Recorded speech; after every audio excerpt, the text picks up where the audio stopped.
au fil des années. C'est vrai, tu as raison. Donc voilà, si par exemple à la télé, pendant une pub, il vous dit « Oh tiens, c'est sympa ce truc-là ».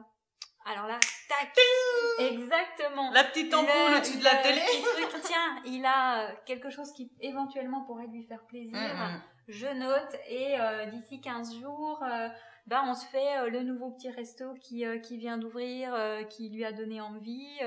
On se fait une promenade là où on s'est rencontrés. Tiens, je t'emmène. Je te dis pas où on va.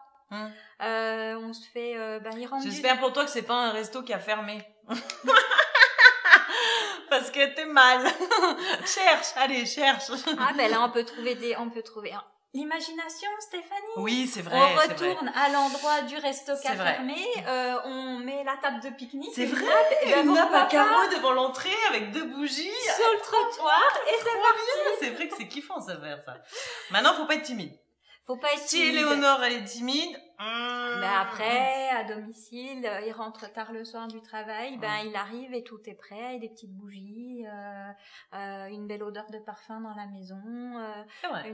Ça fait toujours plaisir. Une chérie qui l'attend en petite tenue, des petites choses oui, qu'on parce oublie que de faire. Oui, c'est vrai, tu as raison Christelle, on se laisse envahir par le boulot, la famille, la routine, les enfants, le train-train, le bidule. Et on oublie sa vie de couple. C'est ça. Ouais.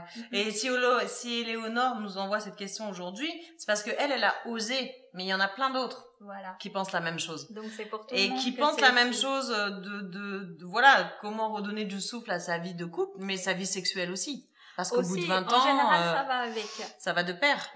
Donc on repense à ses débuts de couple.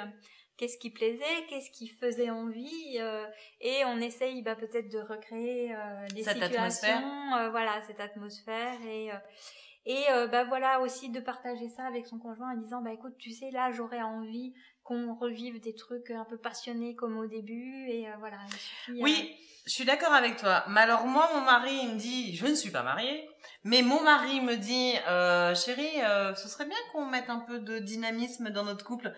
Je prendrais peur. Alors, il faut faire attention à la façon dont on amène les choses. Tu vois ? Un truc tout bête. Chérie, je repensais, tu sais, ça va bientôt être l'anniversaire de notre rencontre. Tu te rappelles la première année, on se quittait plus, on passait nos week-ends ensemble, tu sais, des fois ça me manque. Ah oui, moi aussi. Et voilà, et du coup on amène les choses de manière subtile pour pouvoir aborder le sujet. Toujours dans la subtilité. C'est ça. Bien. Merci beaucoup Christelle pour tous ces conseils, précieux conseils. Les filles, n'hésitez pas à nous envoyer vos questions sur www.secretdefille.tv et bien sûr sur notre page fan. Merci Christelle, à bientôt. Salut. Au revoir.